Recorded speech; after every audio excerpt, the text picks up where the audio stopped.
नमस्कार, मैं आकृति और आप देख रहे हैं इंडिया पब्लिक खबर। कहीं घुसपैठियों पर घमासान है तो कहीं किले और मस्जिद पर भयंकर बवाल है। इसी कड़ी में उत्तर प्रदेश में एक बार फिर से मंदिर और मस्जिद को लेकर विवाद भड़क उठा है। यूपी में मलिहाबाद में किले वर्सेस मस्जिद का दंगल अब अपने अगले राउंड में पहुंच गया है। इस विवाद ने राजनीतिक दलों, खासतौर पर विपक्षी दलों यानी कि इंडिया गठबंधन को भारी मुश्किल में डाल दिया है।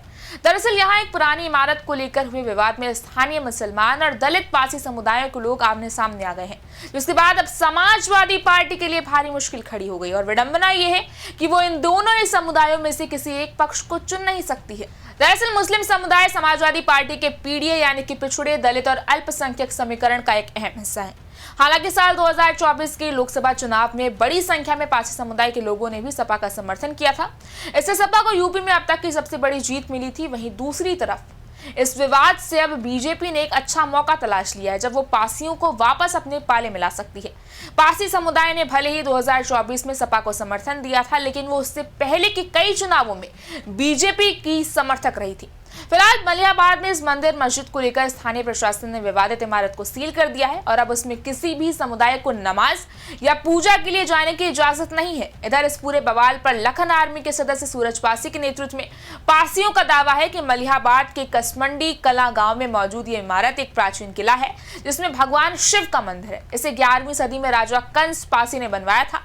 हालांकि मुस्लिमों का कहना है कि एक पुरानी मजार है और मस्जिद है जो सदियों से वहां मौजूद है। मलिहाबाद के मुस्लिम पक्ष का दावा है कि वक्फ रिकॉर्ड में यह जमीन कब्रिस्तान के तौर पर दर्ज है और पास की मस्जिद में नमाज पढ़ी जाती रही है। दूसरी तरफ यहां रहने वाले पारसी समाज का कहना है कि नमाज कुछ साल पहले ही शुरू हुई थी, इसलिए वो अब आर्कियोलॉजिकल सर्वे ऑफ इंडिया यानी कि ASI से जांच कराने और कार्बन डेटिंग करने की मांग कर रहे हैं। किले और मस्जिद का विवाद तब और ज्यादा भड़क गया जब लखन आर्मी के सदस्यों ने वहां पढ़ी जा रही नमाज के जवाब में इमारत के पास ही हनुमान चालीसा का पाठ करना शुरू कर दिया। मलिहाबाद के SHO सुरेंद्र सिंह भाटी ने बताया है कि इलाके में कानून व्यवस्था बनाए रखने के लिए पुलिस ने विवादित जगह को सील कर दिया है। उन्होंने कहा कि ना तो मुस्लिम समुदाय के लोगों को नमाज पढ़ने की इजाजत होगी और ना ही हिंदू समुदाय के लोगों को उस जगह पर हनुमान चालीसा पढ़ने की अनुमति दी जाएगी।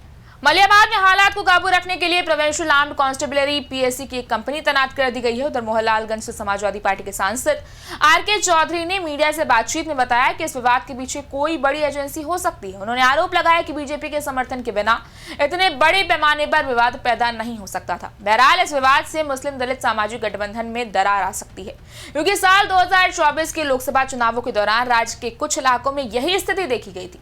विश्लेषकों का कहना है कि पिछले लोकसभा चुनाव के नतीजे के पीछे कुर्मी, राजभर और कुशवाहा जैसे अन्य पिछड़े वर्ग के समूहों के साथ साथ गैर जाटव दलितों, खासकर पारसी समुदाय के समर्थन में आया बदलाव था।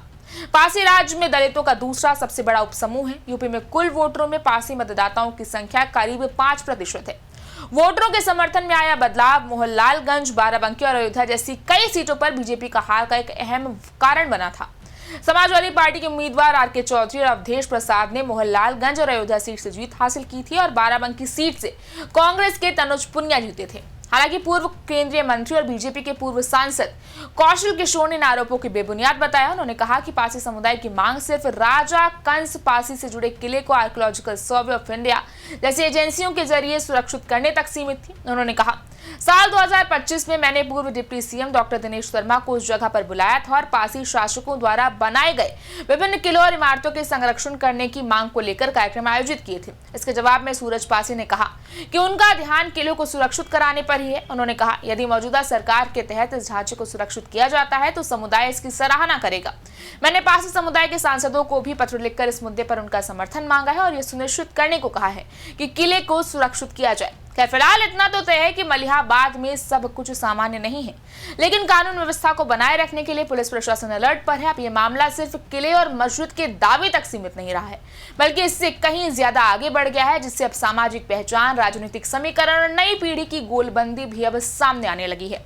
इस बारे में आपकी क्या राय है? आप हमें कमेंट सेक्शन में जरूर बताएं। इस वीडियो को लाइक करें, शेयर करें, चैनल को सब्सक्राइब करें। शुक्रिया।